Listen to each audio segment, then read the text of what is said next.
through remote viewing in an underground Middle Eastern chamber.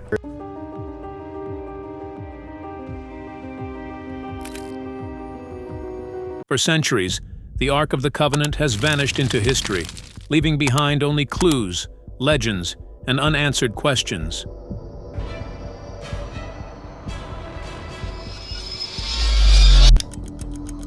But when researchers asked Grok AI to analyze the evidence, its response stunned them.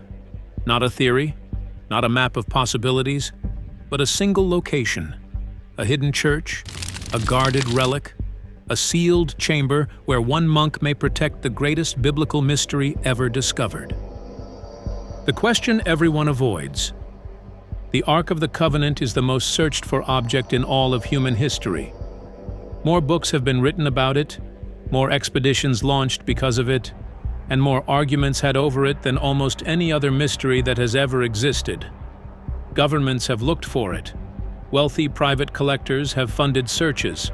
Archaeologists have spent careers chasing it.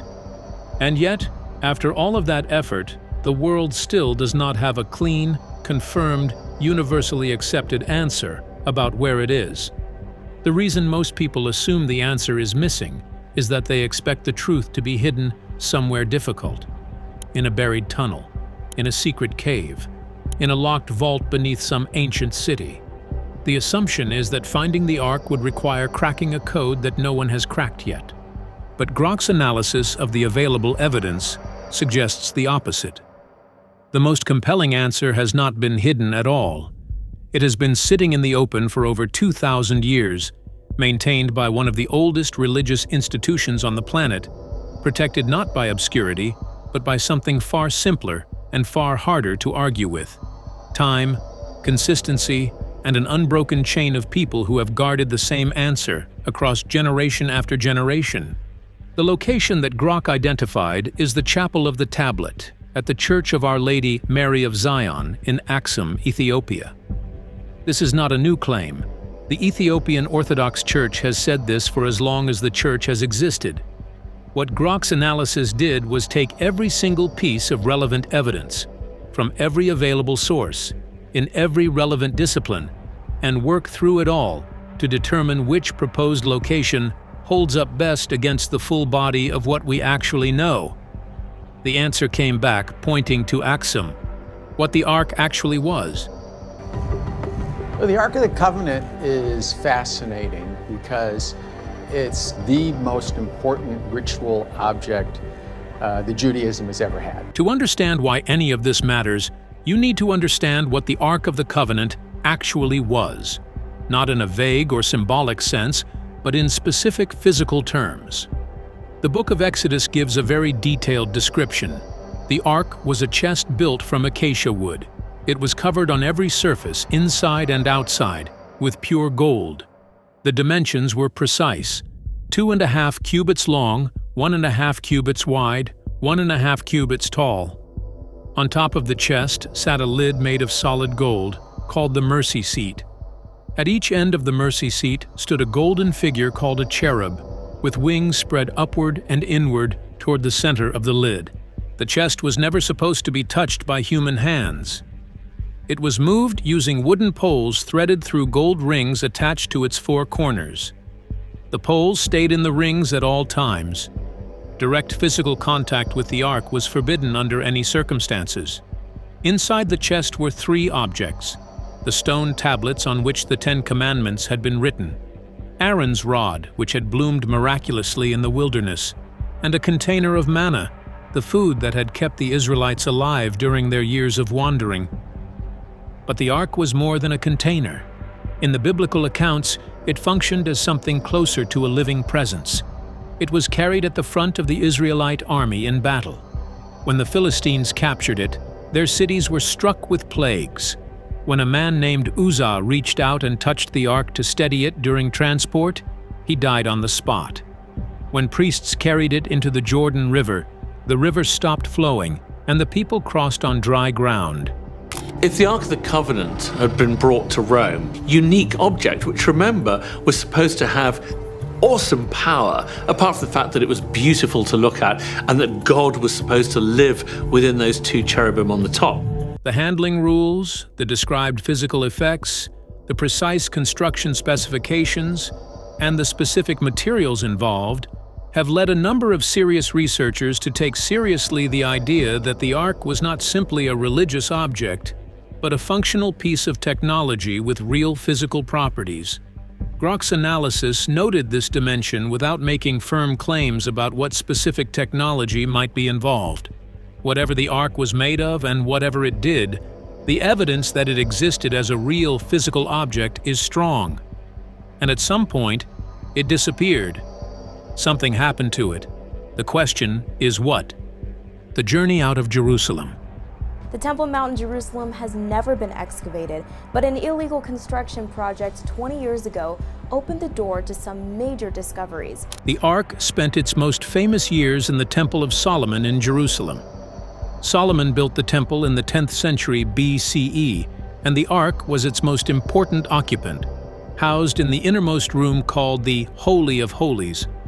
Access to that room was restricted to the high priest, and only on one specific day each year. In 586 BCE, the Babylonian army under King Nebuchadnezzar invaded Jerusalem, destroyed the temple, and looted it completely. The Babylonian records of that looting are detailed. Gold objects, silver objects, bronze items, ceremonial tools, and vessels of every kind were catalogued and carried back to Babylon. The list is specific and thorough. The Ark is not on it. This is one of the most significant historical facts in the entire discussion. The Ark was the most prominent object in the temple. If it had been there when the Babylonians arrived, they would have taken it, and it would be on the list. It is not on the list. That means the Ark was not in the temple when the Babylonians came. It had been moved before the conquest happened. The question of when it was moved and where it went is exactly where the Ethiopian tradition becomes directly relevant. The Kebra Nagast is an ancient Ethiopian text. The title means the glory of kings. It tells the story of the Queen of Sheba, known in the Ethiopian tradition as Makeda, who traveled from Ethiopia to Jerusalem after hearing about the wisdom of King Solomon. She spent time at his court, learned from him, and eventually returned to Ethiopia. She was pregnant when she left.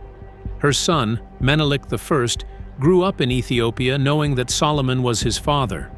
When Menelik was a young man, he traveled to Jerusalem to meet Solomon. He was welcomed there and spent time learning from his father. When Menelik prepared to return to Ethiopia, he was accompanied by a group of young men drawn from the leading families of Israel, including the sons of senior priests. According to the Kebra Nagast, those young men took the Ark of the Covenant with them when they left Jerusalem. They brought it to Ethiopia. The text describes this not as a theft that Solomon failed to stop, but as something that happened with divine permission. The Ark cooperated with its own removal. Solomon, when he learned what had happened, accepted it as God's will. He did not pursue the Ark. He did not demand its return.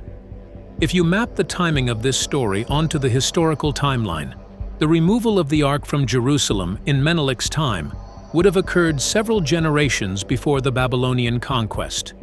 That is exactly the gap that would explain why the Ark was not in the temple when Nebuchadnezzar arrived. It had already been gone for a long time.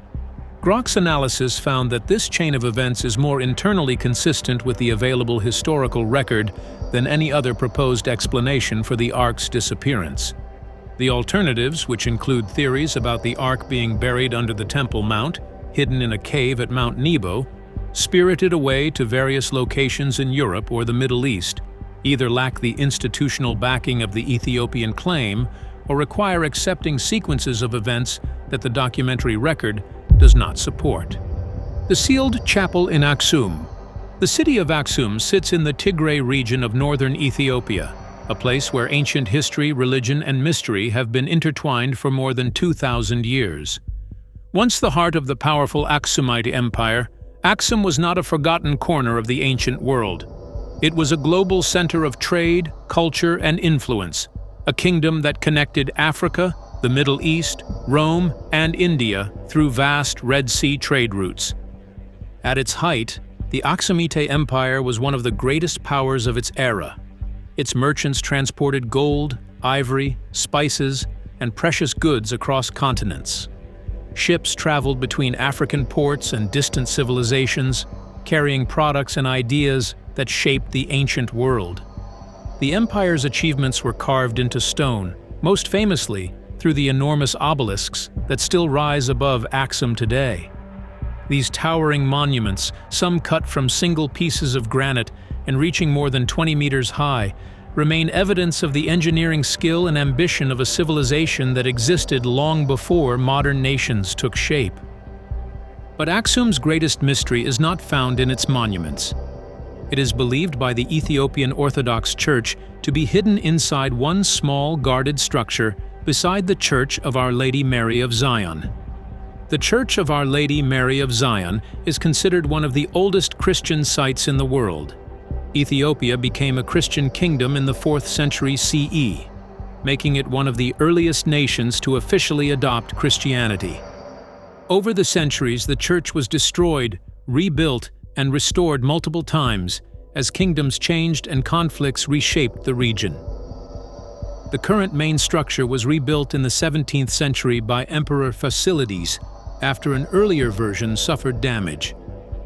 Next to the main church stands a much smaller building known as the Chapel of the Tablet. According to Ethiopian tradition, this is where the Ark of the Covenant is kept. The claim is extraordinary. The Ark, described in biblical texts as the sacred chest containing the stone tablets of the Ten Commandments, has been one of history's greatest missing artifacts. For centuries, explorers, historians, and religious scholars have searched for clues about its disappearance. Yet the Ethiopian Orthodox Church maintains that it was never lost. It was brought to Axum and has remained there ever since. The chapel is completely closed to the public.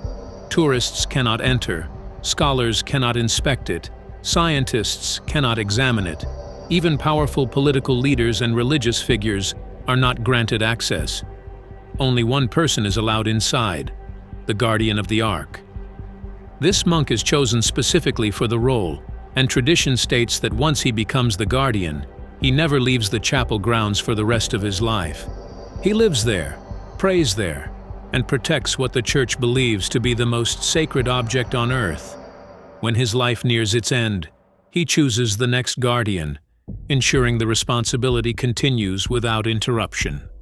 Over the years, guardians have spoken briefly with visitors and journalists, and their message has remained unchanged. The Ark is inside the chapel, and their duty is to protect it. When asked why the Ark cannot simply be examined or scientifically verified, the answer is not that it is hidden out of fear. Instead, the explanation centers on religious tradition. The Ark, they say, requires a level of spiritual preparation and ritual readiness that the modern world does not currently possess. Until that time comes, the door remains sealed. The tradition that keeps the claim alive. One of the strongest pieces of evidence behind the Ethiopian claim is not an ancient scroll, a hidden inscription, or a forgotten historical record. It is something much more unusual. A living tradition that has continued uninterrupted for centuries across tens of thousands of separate religious institutions. Every Ethiopian Orthodox church around the world contains a sacred object known as a tabat. Across Ethiopia and Ethiopian communities abroad, there are tens of thousands of churches, and every one of them preserves this object as the central focus of worship. The tabat is considered a representation of the Ark of the Covenant itself, not merely a symbol, but a sacred object treated with the highest level of reverence. The tabat is kept in the innermost chamber of each church, a space designed to represent the Holy of Holies from the ancient temple in Jerusalem. Ordinary worshippers never see it. Only priests are permitted to approach it. During major religious celebrations, when tabats are carried outside in procession, they are covered completely with cloth and protected from public view. This is not a simple ceremonial tradition. The practices surrounding the tabat closely resemble the handling instructions described in ancient biblical texts for the original Ark. Restricted access, special preparation, careful transportation, and deep ritual respect. What makes the tradition remarkable is not just its existence, but its scale. It is not preserved in one location or by a small group of followers. It exists in every Ethiopian Orthodox church across the world. From a historical perspective, that creates a fascinating question. How does a tradition this detailed, this demanding, and this consistently maintained survive for more than 1,000 years? Religious customs can change, institutions can disappear, stories can fade or transform over generations. Yet the tablet tradition has remained remarkably consistent, passed from priest to priest and community to community. Supporters of the Ethiopian claim argue that such a practice points toward a real historical event that established the tradition in the first place. They believe that a community would not maintain such strict and inconvenient rituals for centuries without a powerful reason behind them. Historians often describe this type of evidence as institutional continuity, proof that a belief system has been actively preserved through repeated practice over generations. Grok's analysis highlighted the Tabot tradition as one of the most intriguing parts of the Ethiopian case, not because it proves the Ark's location by itself, but because it demonstrates something difficult to dismiss. An entire civilization has spent centuries preserving a very specific connection to one of history's greatest mysteries. What witnesses have said. Over the centuries, a number of people connected in different ways to the religious world surrounding the chapel of the tablet have claimed to have knowledge of what lies inside. These accounts come from different time periods, different individuals, and people with different backgrounds. Yet despite those differences, many of the descriptions share one central point. They claim that a sacred object is present within the chapel. According to these accounts, the object has characteristics that resemble traditional descriptions of the Ark of the Covenant. The details vary depending on who is telling the story. Some describe what they saw directly, while others describe what they were told or what they believed they witnessed. But the consistent element remains the same. Something believed to be the Ark is said to exist inside the sealed structure. There are also reports from individuals who attempted to approach the chapel without permission. Some claim to have experienced unusual physical reactions, including confusion, weakness, intense heat, discomfort, or a feeling of overwhelming force. These stories have appeared across different periods, including reports from modern visitors who arrived skeptical, but later described experiences they struggled to explain. Grok's analysis treated these accounts cautiously. It did not claim that every report proves the existence of the Ark or that a specific supernatural explanation can be confirmed. Instead, it focused on the pattern. Multiple people, across different eras, describing similar experiences connected to the same location. From a historical perspective, repeated accounts do not automatically verify a claim. Human experiences can be shaped by expectation, belief, environment, and many other factors. However, the consistency of these stories remains part of the larger mystery surrounding Axum and the Chapel of the Tablet. If the Ethiopian tradition is correct and the Ark is truly preserved there, then these reports would appear to fit within a much older belief about the object, one in which the Ark was not merely a religious artifact, but something considered powerful and dangerous to approach without proper preparation. Whether these accounts represent encounters with an ancient relic, the influence of tradition, or something else entirely, they continue to add another layer to one of history's most enduring mysteries. The engineering question, one of the more interesting dimensions of the Ark discussion, and one that Grok's analysis addressed directly, is the specific nature of the construction instructions in the Book of Exodus. Religious texts typically describe sacred objects in symbolic or spiritual terms. They talk about meaning, about significance, about what objects represent. The description of the Ark in Exodus is not like that. It is unusually specific about materials, dimensions, and construction methods. The level of engineering detail is more consistent with a technical specification than with a description of a religious symbol.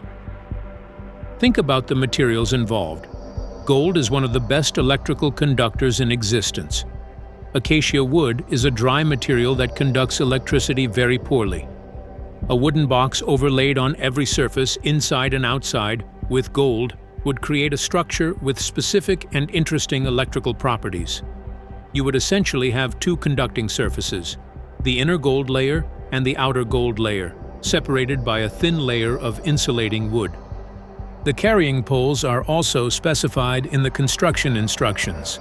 They are made of the same acacia wood as the box. They slide through gold rings attached to the box. The wood of the poles would provide a non-conducting grip for the priests carrying the ark, while the gold rings would maintain electrical connection with the box itself. The prohibition on touching the ark directly with human hands takes on a different character when you consider these material properties. If the ark was capable of accumulating and discharging static electricity, or if it functioned in some other way as a charge storage device, then the handling protocols described in Exodus would not be arbitrary ritual requirements. They would be safety procedures. Touch the box directly under the wrong conditions, and the result would be a severe electric shock. For a man like Uzzah, reaching out suddenly to touch the ark in an uncontrolled way, the consequences of a high-voltage discharge could easily be fatal. This is not a fringe interpretation. A number of serious researchers working at the intersection of ancient history, materials science, and physics have explored exactly this reading of the ark's construction and handling requirements. Grok's analysis noted that the construction specification is too precise and too materially specific to be accidental. The material choices, the dimensions, the handling rules, and the described effects on people who came into unauthorized proximity with the ark are all consistent with an object that was designed with specific functional requirements in mind, not just aesthetic or symbolic ones. None of this resolves the deeper question of where the ark's original design specifications came from. The materials and the manufacturing skills required to build it were available in the ancient Near East of the 10th century BCE. The specific combination of those materials, in that specific configuration, producing an object with those specific properties, is a separate and more difficult question. Grok's analysis raised this dimension of the discussion without claiming to resolve it. Why the Church keeps the door closed? The obvious question, the one that every journalist who has ever visited Axum asks, is why the Ethiopian Orthodox Church does not simply open the chapel and let the world verify its contents. The claim is extraordinary. The evidence is compelling, but not definitive. Independent verification would, in principle, resolve the question once and for all. Why not just open the door? The Ethiopian Orthodox answer to this question operates on several levels, and Grok's analysis examined each of them. The first level is spiritual and liturgical. The ark has handling requirements. Those requirements are not optional, and they are not outdated. They reflect something real about what the ark is and how it functions. The appropriate conditions under which the ark can be properly approached and revealed are described in the ancient texts. Those conditions involve levels of ritual preparation and spiritual readiness that are not present in the contemporary world. The tradition teaches that the ark will be revealed publicly at the right time, under the right conditions. That time is determined by something other than human curiosity or scientific interest. The second level is historical and geopolitical. Ethiopia has a complicated history, with outside powers taking interest in its sacred objects and cultural heritage. The country was invaded by Italy in 1935. It has experienced various forms of external pressure on its institutions across many centuries. An institution that publicly confirmed, with verifiable certainty, that it possessed the single most sought-after religious artifact in human history would immediately become the target of extraordinary pressure. Governments with the resources and motivation to acquire or control access to something with the power attributed to the Ark would not simply respect a polite refusal. The sealed status of the chapel is not just a spiritual position, it is a practical defense.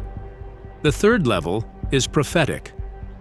The Ethiopian Orthodox tradition holds that the Ark will play a specific and significant role in a future period of global spiritual transformation.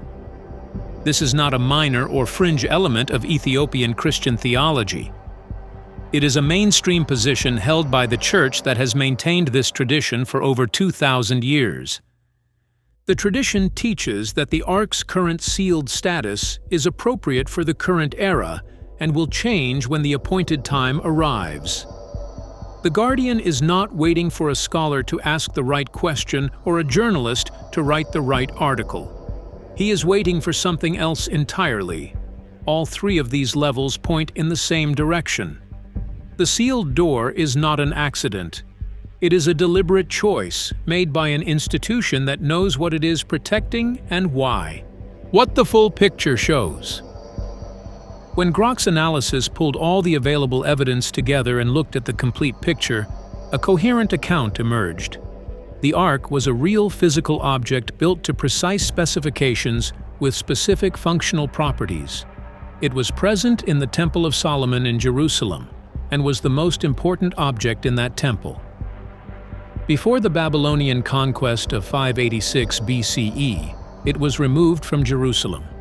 The most historically consistent account of that removal places it in the custody of Menelik I, who brought it to Ethiopia. The Ethiopian Orthodox Church has maintained the same claim about its location for over 2,000 years. That claim is supported by a living liturgical tradition, an unbroken institutional history, a consistent testimonial record across multiple centuries, and a specific physical location that has never changed. Every other proposed location for the Ark fails to account for as many pieces of the available evidence as the Ethiopian claim does. The theories about tunnels beneath the Temple Mount require the Ark to have still been in Jerusalem when the Babylonians arrived, which conflicts with its absence from the Babylonian records. Theories about European locations require chains of events with no substantial documentary backing. Theories about Mount Nebo are based on fragmentary textual references that most specialists do not find convincing as a primary explanation.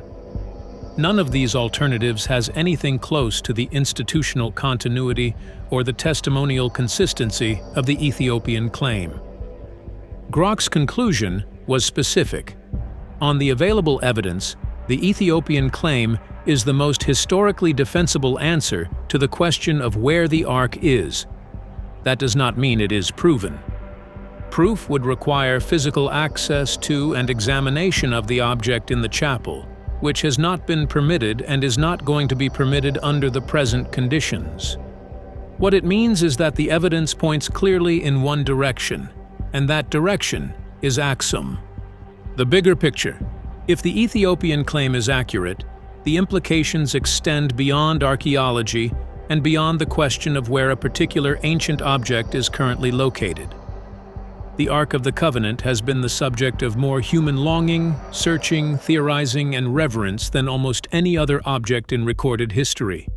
The idea that it has been sitting in a small sealed chapel in northern Ethiopia for over 2,000 years, maintained by a continuous line of monks who gave their lives to watching over it, surrounded by a living liturgical tradition that has preserved the memory of it in tens of thousands of churches across the world, is not a small thing. It is a very large thing described in very simple terms. The Ethiopian Orthodox tradition is not embarrassed about this claim, and it does not hedge. It does not say the Ark might be in the chapel. It says the Ark is in the chapel. It has been saying this since before most of the other civilizations currently arguing about the Ark's location even existed. The institution that holds the claim has survived invasion, empire, colonization, modernization, and 2,000 years of outside skepticism without changing its position by a single word. The Guardian is still at his post. The chapel is still sealed. The tradition is still intact. Whatever is in that building has been there long enough that the world has largely stopped asking the obvious question, which is the most surprising thing of all. What happens next? Grok's analysis cannot open the chapel. No journalist can. No government has. The sealed door is going to stay sealed until the conditions that the tradition describes as necessary for its opening are met. That much is clear. What is also clear is that the question has an answer. It has had an answer for a very long time. The answer has been maintained by real people, in a real location, through real centuries of real history, by an institution that has no obvious motivation to maintain a false claim across such a vast stretch of time. The Ark of the Covenant is the most sought-after object in human history. According to the full body of available evidence, analyzed without any predetermined conclusion, it is in a small sealed chapel in the city of Axum in northern Ethiopia. It is being watched over right now by one monk who will never leave. The tradition that put him there is older than almost every institution currently operating anywhere in the world. That is the answer. Whether the world is ready to sit with that answer and take it seriously is, as the Ethiopian tradition itself would likely say, a different kind of question entirely. The evidence points to Axum. It has always pointed to Axum. One monk, one sealed chapel, one unbroken tradition spanning 2,000 years. The Ark has not been lost.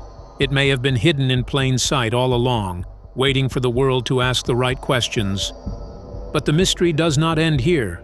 Subscribe now and stay with us as we uncover the forgotten histories, hidden places, and ancient secrets that continue to challenge what we think we know.